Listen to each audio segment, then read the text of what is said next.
I'm sure it may say the luck of the Irish, but you're the lucky one considering you have stumbled on this video. We started a couple of weeks ago with a single episode examining 10 underrated heavy metal bands, and we went through a couple that were in one of my CD books. But here we're going to shoot from the hip, kind of do things a little bit random styled, and talk about 10 more underrated metal bands that you should check out if you don't know them already. So let's cut to the chase and just begin. Band number 1, we have HORSEBACK, who wowed many people in 2015 with their album Moon Lover. This is a group that's actually had a thing going on where every one of their fans, or at least some of them, believed that they were from Japan, and those that got upset whenever that was discovered to be false may need to reevaluate some life choices, or at least take some anger management. Either way, these folks are considered to be kind of along the same lines as a Death Heaven, but at the same time a little bit more raw, which is certainly something that I agree with. I didn't have the opportunity to review this album last year, however, upon listening to it after the fact, it certainly was one that wowed me. Maybe not quite album of the year material yet, however the band is certainly going places.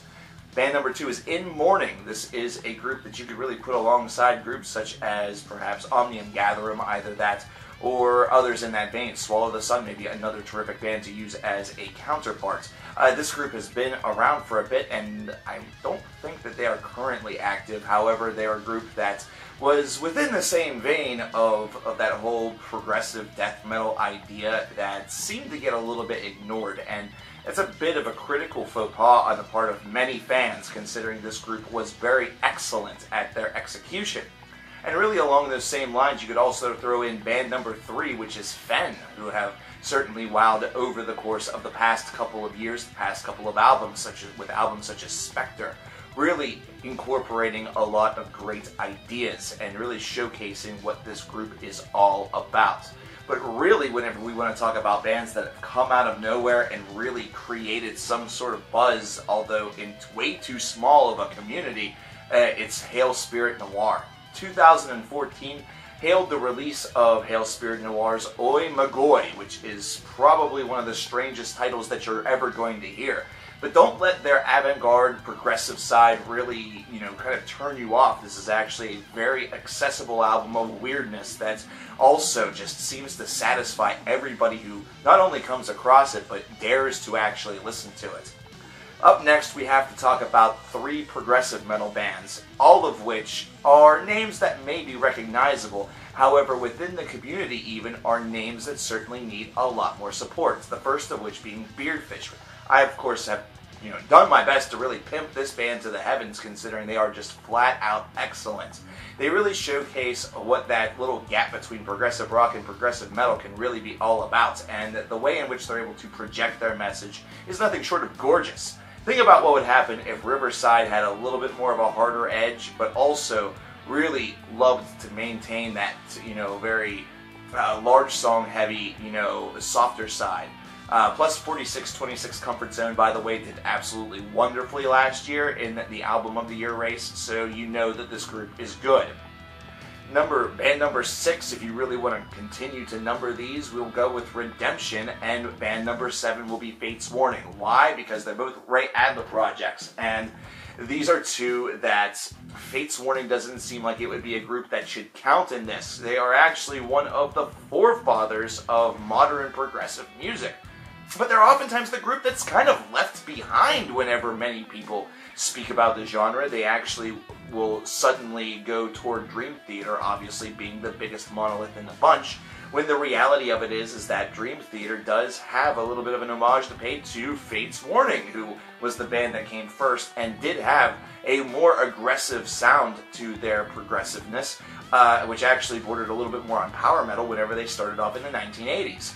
Now Redemption, on the other hand, has a harder-edged style of progressive music that actually has some progressive rock tendency, which was executed and showcased on their most recent album, The Art of Loss, but of course was masterfully shown on Snowfall on Judgment Day, which was the very first album of the year that this channel ever brought up. And to be perfectly honest, you're never going to see that video.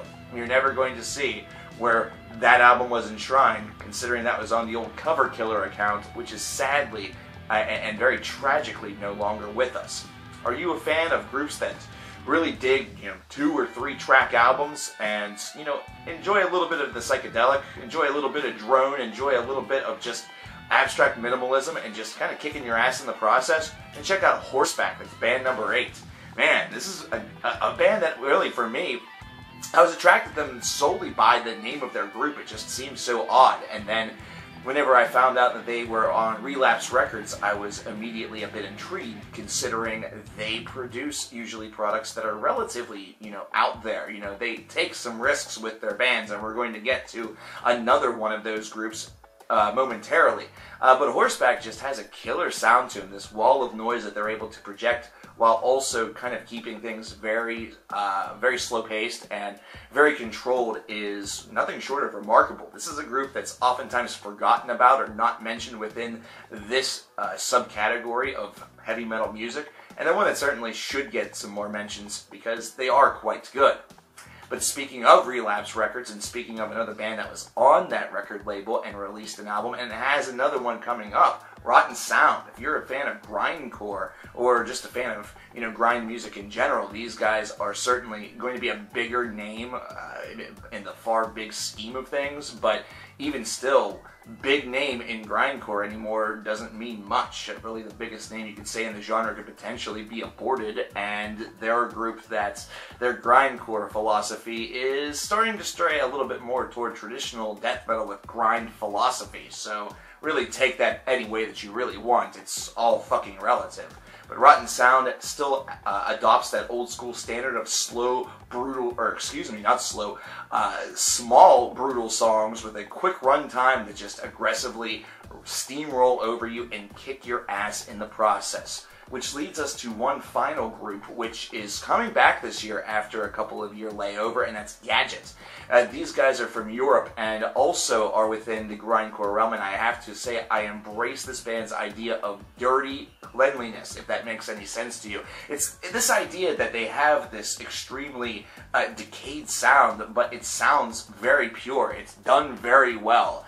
And the way in which these guys are able to produce their sound is nothing short of just great. It just has a lot to offer the listener. And this is a group that may be known by a few people within the circle, and definitely a lot within the grindcore circle, but needs to have that name expanded out to the heavens.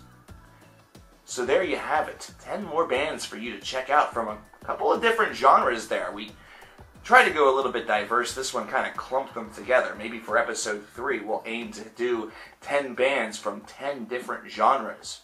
If you'd like to see that happen, post a nice big thumbs up down there in the comments below, and also name a couple of bands that you feel are underrated. Perhaps they are bands that are going to show up on a future episode of 10 underrated heavy metal bands. I'm CoverkillerNation, and I'll talk to you next time.